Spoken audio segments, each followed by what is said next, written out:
Our first speaker today is Robert Hill. I've had the pleasure of working with Robert over a number of years when he was the Minister for the Environment in Canberra between 1996 and 2001. And his influence was enhanced in that time by his leadership in the Senate. It was a period of progress in terms of national environmental law. Robert was responsible for the passage in 1999 of the Environment Protection and Biodiversity Conservation Act, which for the first time since Federation gave the Federal Minister for the Environment the power to intervene in states and territories where there was an impact, a significant impact upon a listed place or a listed species. It was a turning point in conservation, in my view, in Australia, and led to some significant conservation wins. That Act, of course, also applied to the marine environment. And one of the aspects of that Act, for example, was that the Commonwealth Minister was therefore bound to assess all export fisheries which had to pass the sustainability test. And that one item in that Act improved greatly the way in which our fisheries were managed over the last 10 years. In addition, of course, Robert was the man that planted the seed for oceans policy development in Australia. That's now become, as you all know, a national reserve system of some note. The oceans policy beginnings were very, very important, and Robert was the man that kicked them off. On a more personal note, Robert, as the ambassador to the UN for Australia, helped us with our campaign on global albatross conservation by arranging a meeting of 80 ambassadors to which we were able to put our case for the conservation of those seabirds. And is, of course, finally a Commissioner on the Global Oceans Commission, and I'm very happy to have him speak here today. Thank you, Robert.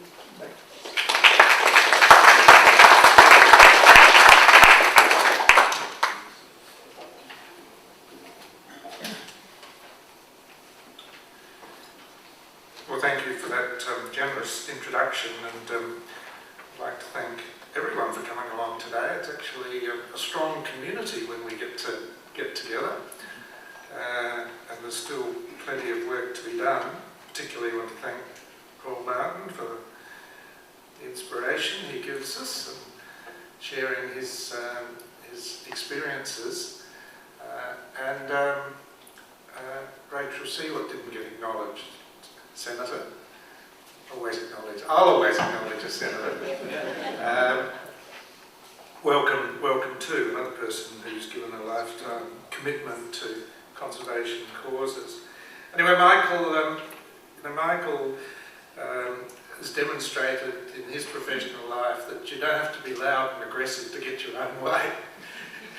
When I think of the contribution he made, he generously says, he'll put in place the EPBC Act. Who was the bloke behind who was doing the writing and the gently urging? And Michael, on every occasion, together with a number of others who were in this room, these are tools to achieve better outcomes, and it's important that there are those who put in the hard work to help them to be achieved. So Simon has gone. And I said, I'm sorry you've got to leave, Simon, because I had a few things I wanted to say to you. He said that, don't worry, he knows that I'll have many other occasions to do so. And in fact, just as he left, he said that he would get Julie Bishop together and we would have a session arising out of today's deliberations, because what I've got to talk about is the possibility of implementing agreement under UNCLOS for the high seas is very much an issue that involves both foreign policy and environment policy. But I guess I was sort of encouraged a bit by Simon's approach. I can remember when I chaired this is not in a sort of logical order, but when I chaired was a co-chair of the working group, open-ended, informal, whatever, working group for the conservation of biodiversity beyond national jurisdictions in 2008, Australia was very much sitting on the fence, and I see my readings that at the working group meeting this year it wasn't on the fence, that it was actually arguing for an implementing agreement. So somewhere in the last few years a confidence grew within government that this was something that was worth backing, and I would want to argue and I'll be interested when Donna Petrochenko speaks a little later in the day. She might be able to let us in, whilst obviously respecting the restraints upon a public servant. She might tell us how what occurred that led to this growing of confidence on the part of the Australian government towards an implementing agreement. But I'm going to urge to Simon and to Julie and to Greg Hunt that they should continue to argue for it for reasons I'm about to explain. But not because I necessarily believe it's about to occur, but I think you've got to, having got to that point, you've got to keep momentum going, and you can see all sorts of sort of incidental benefits that flow from that in terms of the other mechanisms, some of which we're going to talk about today. So really what we're doing this morning in the early part of the afternoon is trying to fill in some pieces, which is interesting in itself, because if we talk about governance of the high seas, I think of it in terms of a patchwork quilt. There are some patches in place and there are plenty of patches that are not.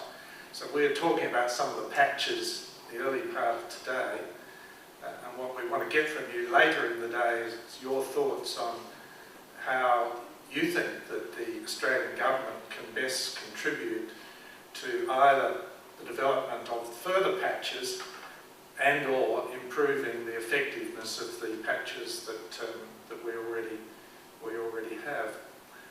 But so my piece, the implementing agreement, we started down that path in the early 2000s. I think it was about 2001.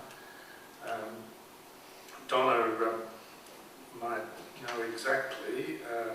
Phil Burgess was the Donna of those days, and he and I went off to the UN, to the Commission for Sustainable Development, which was a new body as well, coming out of the Rio Conference of 1992, and it was trying to develop its agenda, sustainable development, and it occurred to us that I don't know whether we went through any proper process back in Australia, but we decided that we would argue. Surprise, surprise. Well, if you do that, then you don't get to square one, do you? So we decided that this issue of the high seas was worth putting on the agenda for global sustainable development, because it's often referred to as the unfinished business of UNCLOS. It's about half of the world's surface. And apart from the principle of global commons, there was no overarching governance. And what better subject, more useful subject for a body such as the Commission for Sustainable Development, which was designed to bring together environment ministers and officials from across the world together with Paul. This is one of the reasons that it's never succeeded, together with the finance ministers. I'm saying it hasn't succeeded because the finance ministers never turned up, you see, and therefore sustainable development is really about how you can exploit an asset in a sustainable way. So we only got one half of the side of the debate, but nevertheless it was an obvious, we thought, worthwhile subject for that body to start addressing. And as you said in your words this morning, at the beginning there were very few countries that sort of thought it should be on the agenda. And in fact, I shared with Paul breakfast this morning. The only minister that actually backed me was the Canadian minister, a minister by the name of David Anderson. He was a minister in Paul's government. I remember him sitting alongside me. He said, "That's not a bad idea. I'll give some support to that." So he hadn't got instructions either. But after a while, a few other countries said, "Oh, yeah, it's worth looking at." And then, as things happened in the UN, the officials then put it in the report that sustainable development of the oceans, global governance, etc., which should be looked at. So that then causes another set of officials to start writing a report for the Secretary-General. And the Secretary-General wrote that report, and that in turn led to a debate in the General Assembly on the Secretary-General's report. And in 2003, the UN General Assembly passed a resolution inviting regional and other bodies to investigate the threats and risks to vulnerable and threatened marine ecosystems and biodiversity in areas beyond national jurisdiction. So that was worthwhile. Another year's talk, we get back to the General Assembly. Following year 2004, the GA passes another resolution. One step further, it resolves to set up an ad hoc, open-ended, informal working group. There are enough safeguards in that, you're not going to overcommit yourself. An ad hoc, open-ended, informal working group to study issues relating to the conservation and sustainable use of biodiversity in areas beyond national jurisdiction, BBNJ. The working group then met 2 years later for the first time in 2006, and as I said at the second meeting in 2008, I was privileged to be the co-chair together with a Mexican diplomat, and the issue of an implementing agreement was always to the background, and by that stage Europeans were already calling for it. They weren't clear on what they would include within it, but they would, their DNA is to codify these issues, and therefore they were supportive of it, but there was considerable disquiet, so really the meeting was more about talking about the issues. Alistair, I can remember, was there. It was Alistair, he was there. Alistair was stirring the pot then, and is still stirring the pot, I'm pleased to say. I even remember some of the things Alistair said, it's amazing. So in our report back, the chairman, we couldn't get an agreement of course, so the chairman wrote a report. We said that we had looked at more effective implementation and enforcement of existing agreements, development of an effective environmental impact assessment tool for ocean management, development of area-based management tools, MPAs basically, and we looked at how you might address issues relating to sustainable use of marine genetic resources. So the process continues, and in 2010 was the fourth meeting of the working group, a breakthrough occurred when the group actually made a recommendation to initiate a process on a legal framework for the conservation and sustainable use of BBNJ, including through the possible development of a multilateral agreement under UNCLOS. And then a couple of years on, to 2012, in Rio, at Rio +20, there was one of the few decisions that actually came out of that Rio meeting related to this subject, when it was decided that, and I quote, "we commit to address on an urgent basis basis the issue of conservation and sustainable use of marine biodiversity of ABNJ, including by taking a decision at UNGA 69 on the development of an international instrument under UNCLOS. So what that means is that the international community has decided that by the end of next year it will make a decision on whether to commence a negotiation. So it's taken a while to get to that point, but that's clearly provided a bit of impetus for this year's meeting of the working group, which was the 6th meeting of the working group. And Donna was there and she can give us the intricate details, but from my readings, it did look as if it was taken a bit more seriously this year, and there were 2 workshops that were held, one on sustainable use and conservation and one on the genetic resources issue, and then there was the meeting of the working group. And it recommended that you've got to understand the tortuous processes of the UN, but it recommended that the General Assembly request the co-chairs of the working group to invite member states to submit their views on the scope, parameters and feasibility of an international instrument under the Convention, and that these submissions be debated at next year's meeting of the working group, leading to that 2015 decision on to commence a negotiation. So, and that's why I said that what I wanted to say to Simon is we've got to this point. We've got to the point where states are actually now invited to submit their views on what should be the scope, parameters and feasibility of this international instrument. And it would be, to my mind, very disappointing if we step back from that. We didn't have the debate on what such an instrument might look like and what it might be able to achieve. So in other words, we've got to the point now of considering in a serious way the context.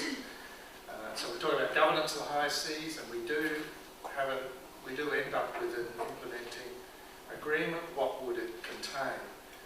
And it's now beyond dispute that it would contain provisions for sustainable use and conservation.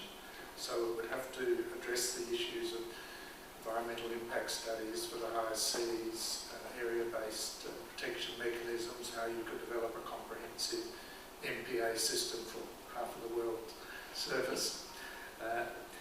But apart from that, and the hardest part, I think, is that there will have to be the debate on what will be the mechanism to implement this.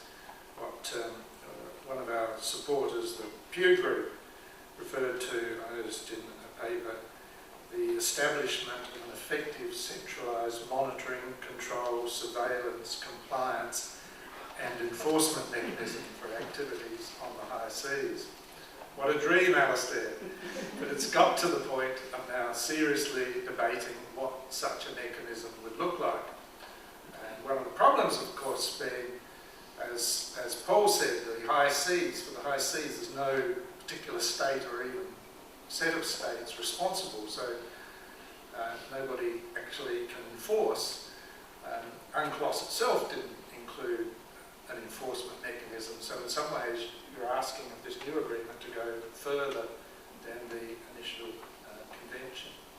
So the last 2 things I wanted to say is there are pieces, the patchwork quilt is partly there, and under the convention, we touched on the issue of seabed mining.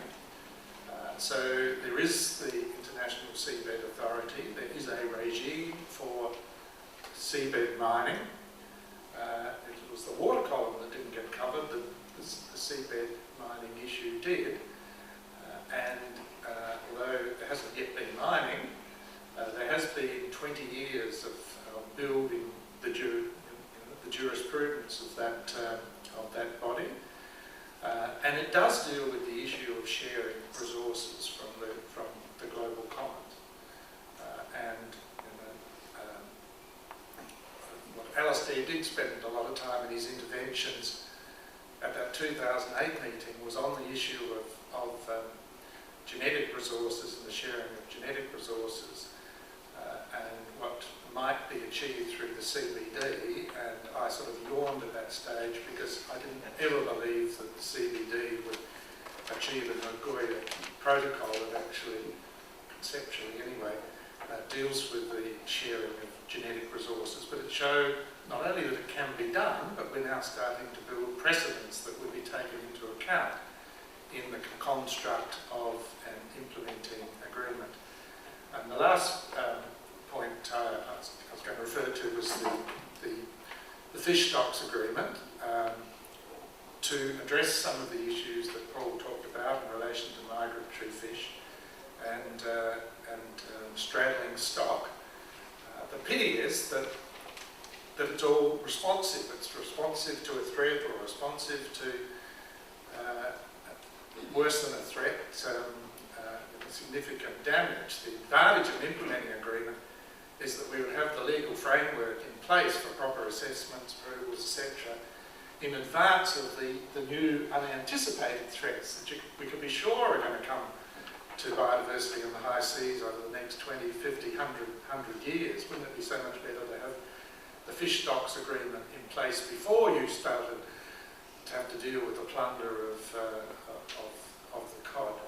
But the fish stocks agreement and the RFMOs are also contain considerable precedent that you would feed into an implementing agreement in terms of how you structure your environmental assessments, how you otherwise, nobody says they're perfect, but they all play a part, and they together have been a useful part of that quilt. But within the experience of those fish stocks agreement, of the RFMOs under the Fish Stocks Agreement Act, which was an implementing agreement under UNCLOS, there's a lot of worthwhile material that I think could be fed into the implementing agreement as well.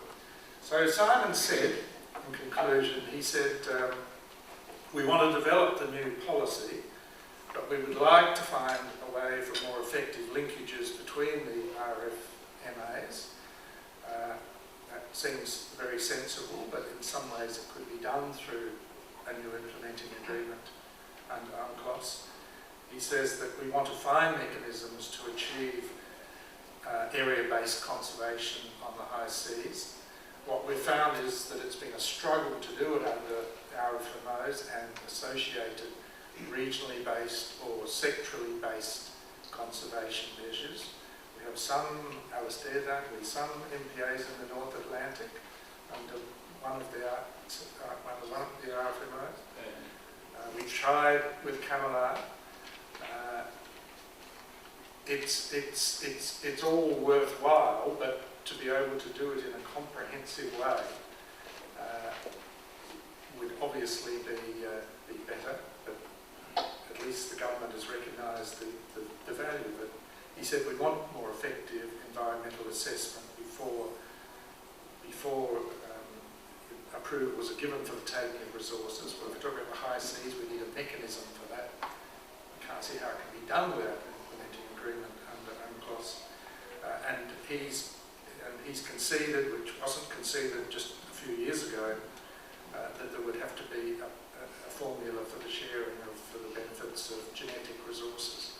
So we are making some progress, still a long way to go, and I hope we can agree to encourage the new Australian government to take up this task from where the last government left off and continue to try and build some momentum. Thank you.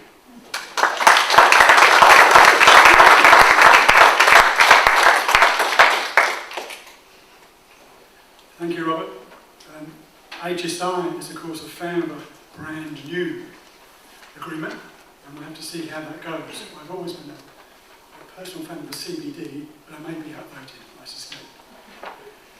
Our next speaker is Graham Keller, and it's really hard to know how to introduce this man. He's, I guess, an institution all by himself. And I can remember working first with Graham back in the mid-80s. I was an advisor to the Hawke government. He'd already been the chair of the Great Barrier Reef Authority for 8 years by the time I was there, and he really has, he's synonymous with the idea of conservation of the Great Barrier Reef. It's very hard to say more about him. He's an oceans elder and has done more to conserve marine biodiversity in this country and globally than any person I can think of. Graham Keller.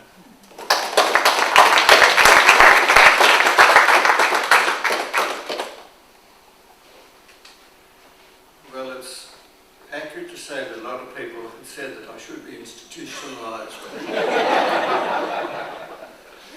Now, I'm going to briefly address the foundations for governance of the high seas. Now, some of those issues have already been addressed by speakers, but I'll try and give you a general one with some specific data which some of you will be unaware of. So forgive me if I'm repetitive of what others have said. As you know, the high seas are areas of ocean which are beyond exclusive economic zones of individual nations with marine borders, because there's some nations without marine borders. Generally, a state's EEZ, as we call it, or in the United States, EEZ, starts at the external boundary of its territorial sea and extends to a distance of 200 nautical miles from its coastal baseline, which is the mean low water line along the coast. The exception to this rule occurs when EEZs would overlap, that is, countries are closer than 400 nautical miles to each other. When an overlap occurs, it is up to the countries to delineate the actual maritime boundary. Generally, any point within an overlapping area defaults to the nearest country. Now, a country's exclusive economic zone starts at the seaward edge of its territorial sea, and as you know, its territorial sea varies. Now,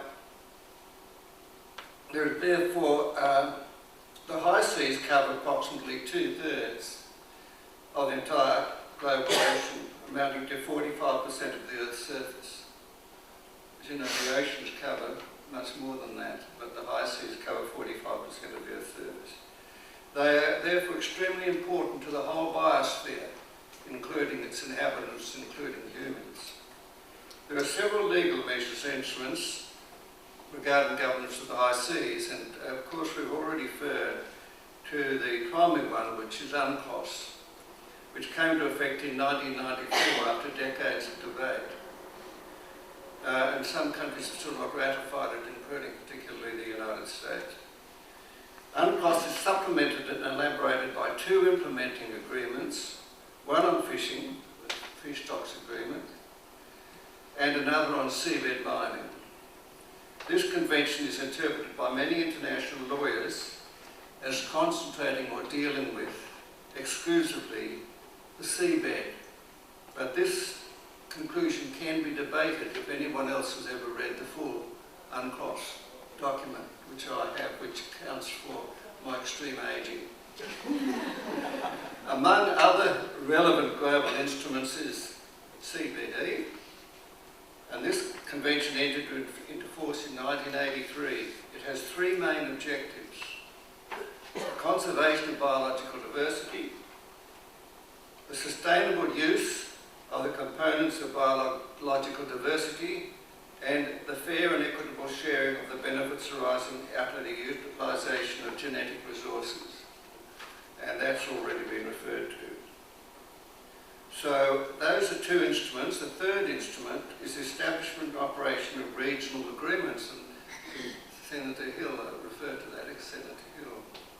These supplement the global agreements. Regional Fisheries Management Organisation, RFMOs, for example, have been very important. These organisations are established to manage fishing and operate under agreement between nations in an oceanic region. The most developed such system, and by far the best model, is CAMELOR. But as you've heard, the last meeting was not productive, largely, I would say, because of the objections nations, including Russia. The establishment of a new implementing agreement under UNCLOS for the conservation of high seas biodiversity, the Global Oceans Convention by the United Nations, is a potentially integrative action that has been referred to by others. It has great potential to address the deficiencies of UNCLOS. Now, challenges in high seas management and conservation. You know, I could speak about this for several hours, but relax. Like any area that is not owned or subject to control directly by a nation, an organisation or an individual, the high seas are subject to the tragedy of the commons. Avoidance of or recovery from this tragedy is extremely complex because it requires a conscious decision by humans to override their instinctive selfishness and competitiveness. Most humans and groups of humans seem to need to suffer significantly before they will willingly make such a decision to override their own natural selfishness. So the high seas face escalating pressure from overfishing, deep seabed mining, which at the moment is only a threat, but the others are not just a threat, ocean acidification, chemical and noise pollution, which very adversely affects marine mammals, huge gyres of plastic waste, dead zones, ship traffic and destructive fishing practices such as bottom trawling. Bottom trawling is really like dragging an enormous chain between two D9 bulldozers through a forest. It totally destabilises the habitat. Now, fishing for an individual species is also damaging because largely of bycatch or of overfishing like the cod fisheries. But fishing by bottom trawling doesn't just destroy the target species and the bycatch, it also destroys the habitat. And it is, I think it should be totally banned. So I will mention that less than 1/30,000 of the high seas have been protected in marine protected areas at present. 1/30,000 is not very much. Let us look at the difficulties and opportunities inherent in three of the foundations. UNCLOS suffered in all its phases from the conflicting priorities and values of different nations. It therefore took several decades before sufficient agreement was reached to draft the convention and for it to come into effect in 1994. Even then it suffered from several deficiencies which still prevail. One is the concentration on the seabed and avoidance of effectively addressing the water column. Another, perhaps the dominant problem in the world, is the refusal of the USA to ratify the convention, although it had signed up to it. But it does not affect the USA unless it does more than sign up to it, it has to ratify it. It's a recurrent attitude of the US that stems from its constitution, that national interests should override international interests and should be the dominant factor in any decision by the United States. So therefore, of course, the US is one of the few countries that has not ratified the land mining treaty because they think land mining is a good thing if they have an argument with another country. So, but the US is a party to the fish stocks agreement, and that's very valuable. The CBD has not suffered from limited support as much as UNCLOS. It has made significant progress, as has been mentioned by Honourable Robert Hill, in many phases of high seas management, including promoting the establishment of marine protected areas. But the US is not a party to the CBD either. Regional fisheries management organisations differ widely in their effectiveness. The convention applying to Antarctic waters is clearly the most effective. It continues to make progress to the extent that it is a model for other RFMOs throughout the world's oceans. Now, progress and opportunities. Regarding the possibility of the USA ratifying UNCLOS, there can be very little optimism. The US Senate couldn't even get the Disability Treaty through earlier this year, despite John McCain and Bob Dole in the Senate cooperating with Republicans to approve it. The right wing in the Senate believes that UNCLOS ratification would mean that US sovereignty would be ceded to the United Nations, and that would be totally unacceptable, although it's acceptable to every other nation. That said, the US treats the UNCLOS and its implementing agreement on high seas fishing as customary international law, so there's an internal, strange, complicated conflict there. And it voluntarily abides by their provisions. The same would presumably hold true for an implementing agreement on high seas biodiversity. But remember, the Yanks are in a particularly difficult position because the duty of every American is to preserve and protect America, not anything else. The good news is that the United Nations is holding meetings to discuss the future of the high seas, led by Brazil, the European Union, Argentina, Mexico, Monaco and others. A coalition of developed and developing countries is proposing an international agreement to modernise governance of the high seas. The agreement would provide for high seas MPAs and require countries proposing to engage in destructive activities to assess and manage their effects. That's really like the Environment Impact Assessment Act of the United States of 1969. It would also deal with the lack of any rules governing how revenue derived from developing genetic resources in international waters will be shared. Robert Hill has mentioned that. This lack is an important bar to commercialising new products derived from those waters.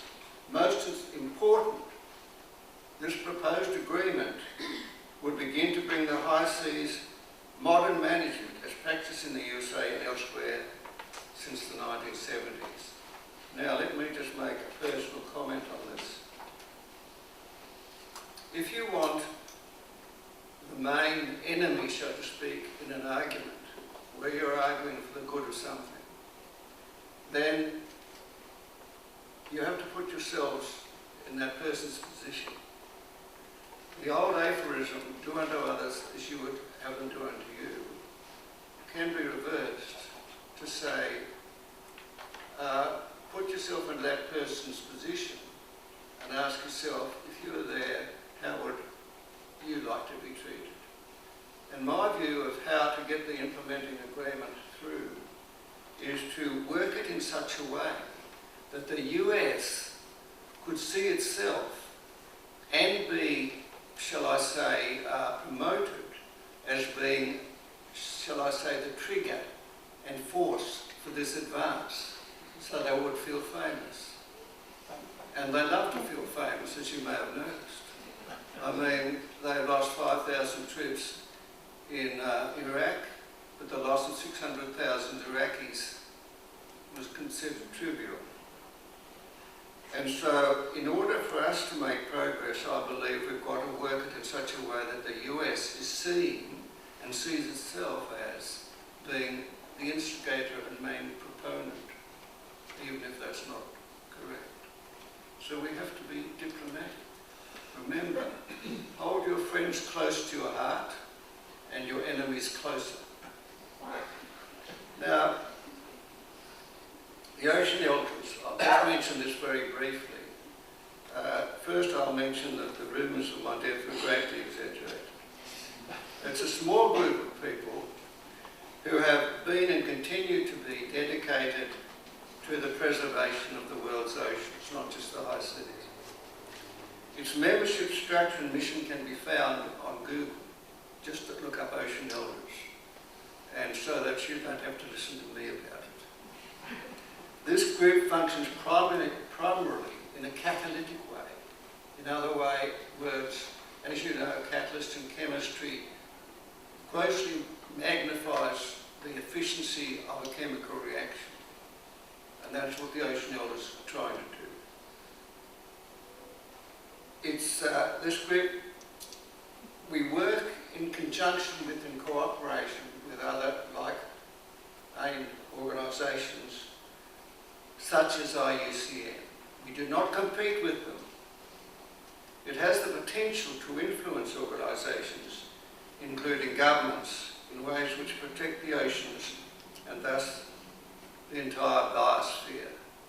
And our three highest priorities right now are MPAs in the high seas and sustainable development. And by sustainable development we mean ecologically sustainable development, because all of you who have been trained in economics will know that you can claim a development is sustainable if you can replace the exhausted element with something else. Now, that's why Australia invented the term ecologically sustainable development, not just sustainable development. Okay, in conclusion, we are at a critical time in the history of humanity due to the rapidly accelerating negative effects of human activity on the health of our whole world, emanating from increased population combined with growth in consumerism. This is a threat, but also an opportunity for us all to work to protect the biosphere and all its inhabitants, including even humans. Thank you.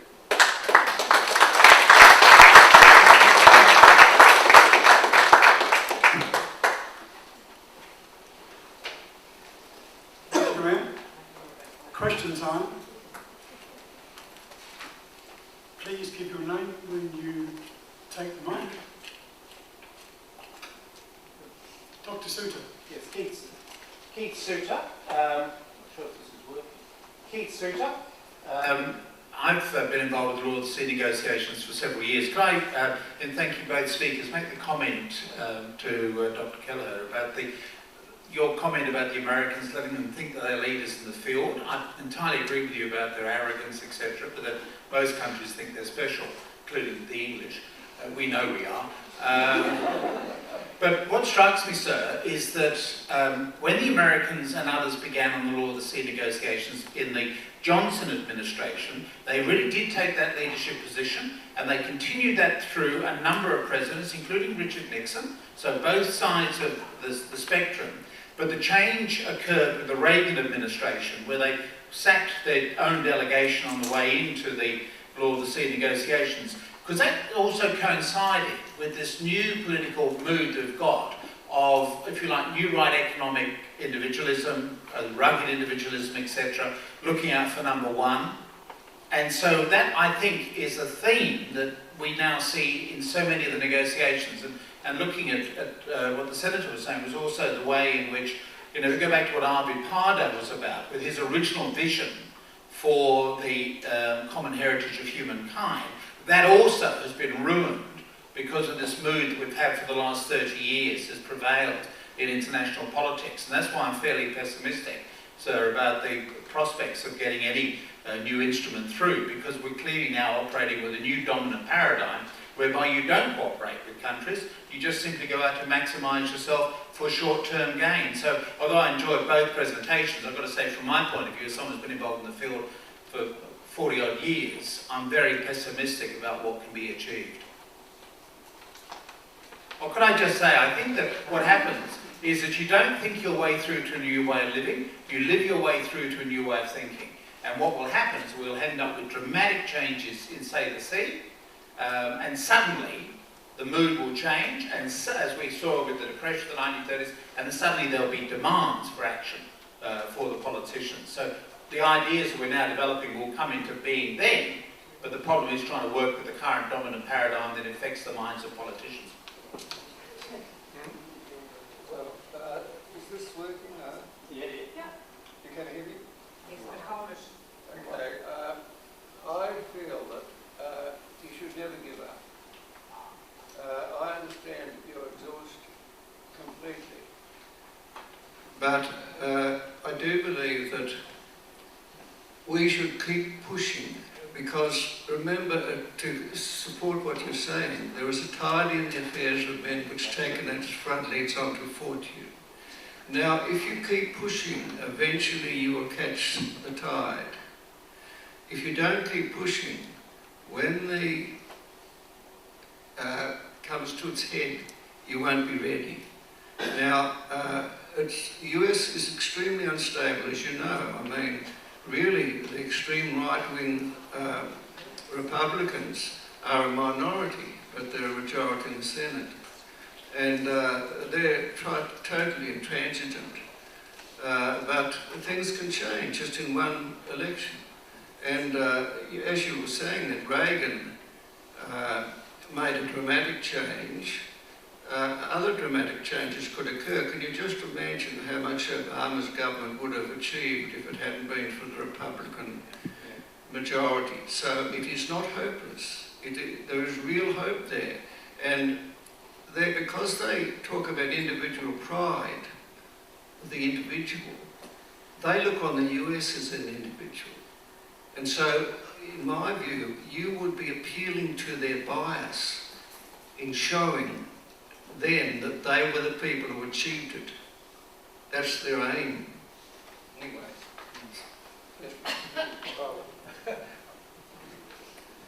Yeah, well, some of my best friends are Americans.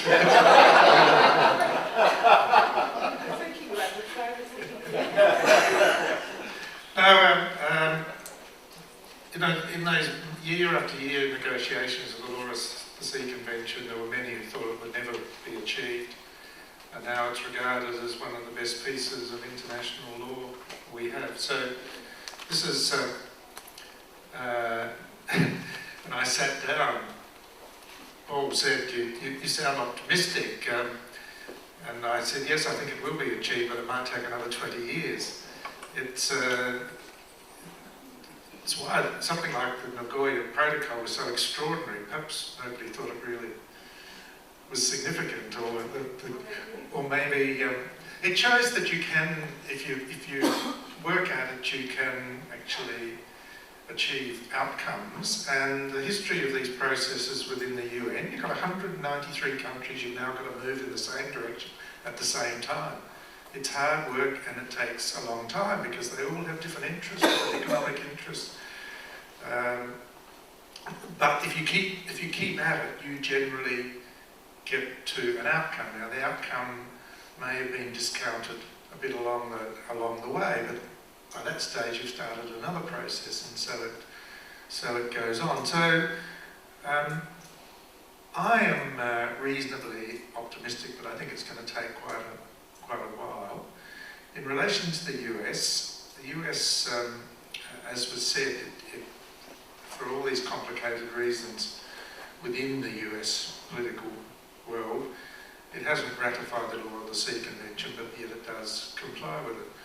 I found in a lot of, at the UN and elsewhere, in a lot of oceans conservation issues, the US was actually one of my best friends, because when you've got them on side, they bring with it their power and influence.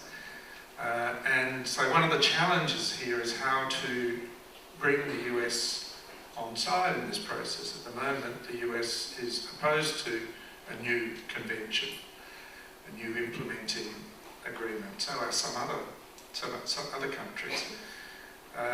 And Donna may speak to it later, but 12 months or so ago, the rumour was out that the US was going to suggest a new way to achieve the same thing. You know, Paul demonstrated this morning with his, what we call it, Financial Stability Board, that sometimes if you're creative, you'll find another way of doing it. Don't just say, I'm defeated. Try work around, as they say. And Graham is right. If the US turns up at the next meeting and says, we've been thinking about this seriously, and there's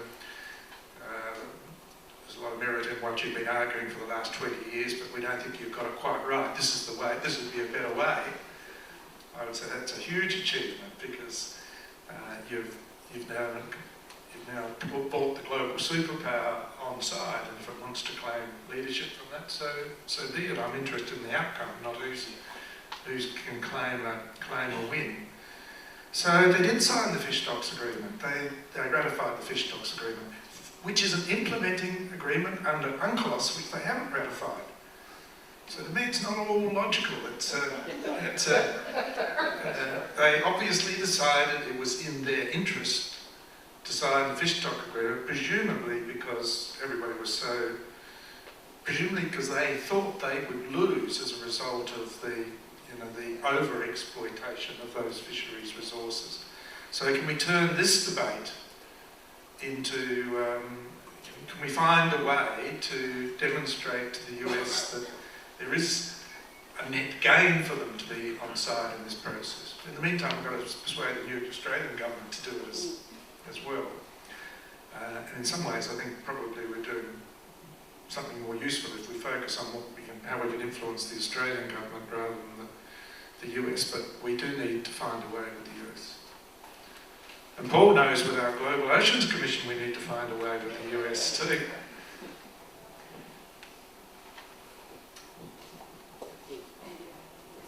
Hannah from the Law Council again.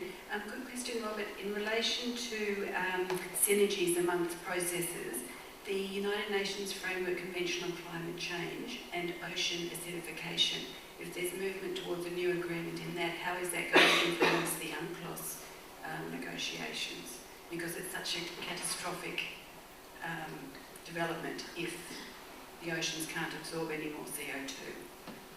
Well, somebody smarter might tell me I'm wrong, but I don't see the sort of implementing agreement under UNCLOS that we're talking about as being a response to that a global acidification issue, because there's no there is no planned exploitation for which permits would be given within reservations that would affect the difference. So it's still not going to be a comprehensive answer to the issues of conservation of the oceans. You are still going to need other mechanisms as well.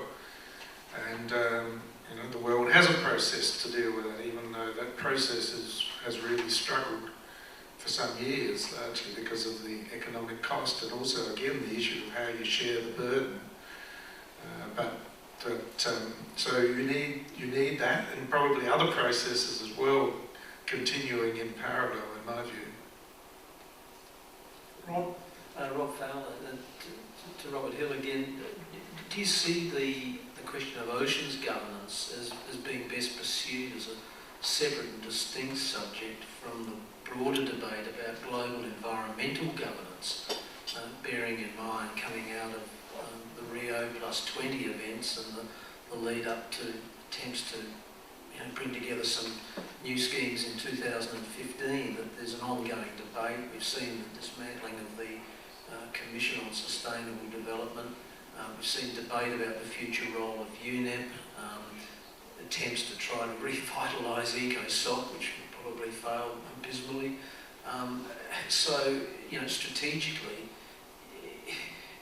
is it sensible to have this discussion in the sort of particular context of oceans governance when there really is a much wider and more fundamental debate going on about global environmental governance? I wouldn't wait for the outcome of that either. The so-called global environmental architecture we will be wrestling with in 100 years' time, and so in some ways, focusing on components of it, I think, is probably going to have more chance of leading to happy days. And one of the key components would obviously be an effective regime for governance of the high seas. Rio, from my perspective, Rio +20 was very disappointing on the environmental architecture. It was very disappointing on green growth as well. But as I said, one of the few actual decisions in the whole document was this one about a time, a definitive time limit within which to make a decision on whether or not to commence a negotiation. So again, in the UN world, when you get an opportunity like that, you seize it. Yeah, it is interesting because the French and say most of the Europeans have been were early movers on this implementing agreement, and they've also been early movers on other areas of global environmental architecture. So there are common elements to it, but it's hard enough to find an agreement that covers 40% of the planet without finding a new one that covers the lot. Robert, I'm intrigued by your regular references to the Nagoya Protocol because it was a complex area of international policy, and it coming together in Nagoya in 2010, I think was enormously helped by Australia's experience with its domestic regime, which you actually instigated, and it demonstrated to a number of other countries that the regulatory cost, if you like, or burden of implementing the broad principles was actually not that onerous. And I just wanted to extend your parallel with the Nagoya Protocol into the high seas. So if there was a way of demonstrating that this was not an enormously onerous regulatory regime that was being proposed, and if there were some models that could be employed, much like was done with the Nagoya Protocol, then the outcome might start looking a bit simpler, at least to a number of countries that would be influential in moving this forward. Yeah, but thanks. But as I understand it, and the real lawyers in the room will correct me, if you're looking at it within somebody's jurisdiction, then you've got limited parties to the sharing of the genetic resource. If you're looking at the resource as part of being the global commons, then you've got to work out a regime that's going to share it, presumably between 193 different parties. And again, one of the real lawyers couldn't correct me, but as I understand it, even with regard to seabed mining, for distribution of the royalties, they still haven't found a formula. Is that right? Mm.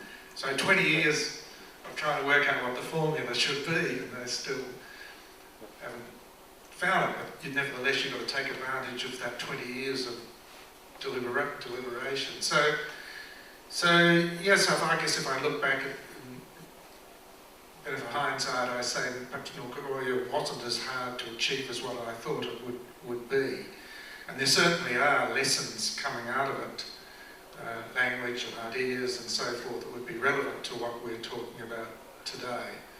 But I wouldn't underestimate the difficulty of getting to the next step. But it may be, as I said a while ago, the advantage of what we're doing is we're trying to put in the rules before we have the problem, as opposed to the fishing issue. And I think most people would say that the concern about the loss of genetic material in the high seas is probably a fair way out there anyway. So maybe we've got time to develop those rules, provided we get on with it and we don't wait for the 20 years and then ask ourselves how can we respond to the problem. Ian Brown again. It seems to me that one of the strengths of UNCLOS and the regime of exclusive economic zones is that those states that have new access to resources are the ones who also have the responsibility for overseeing them and for paying for the enforcement and for the effective management of those resources. So there is a direct feedback. You get access to the resources, you pay to manage those resources effectively. I think one of the stumbling areas clearly for the high seas is even if you set up a regional regime that has an enforcement component, where is the incentive to a state party to invest resources in management and enforcement if in fact they may not be benefiting directly from the resources that are being exploited in the way that they do in the EEZ? And I guess as part of this, we've got a seabed regime that we've talked about that seems to me to be replacing the state parties with corporations. But it's not a state so much that has the resources to exploit undersea mineral wealth, it's corporations. And I know this is a little complex because I've introduced this extra thing, but I wonder whether we're moving beyond the paradigm of state parties dividing up the world and exploiting the resources to a place where there's a stronger role for corporations in exploiting but in managing and regulating those resources. Well, there's non-state players are now playing a much bigger role in the whole issue of global challenges. The Gates Foundation puts more money into HIV work in Africa than any other donor except the United States, as I understand it. So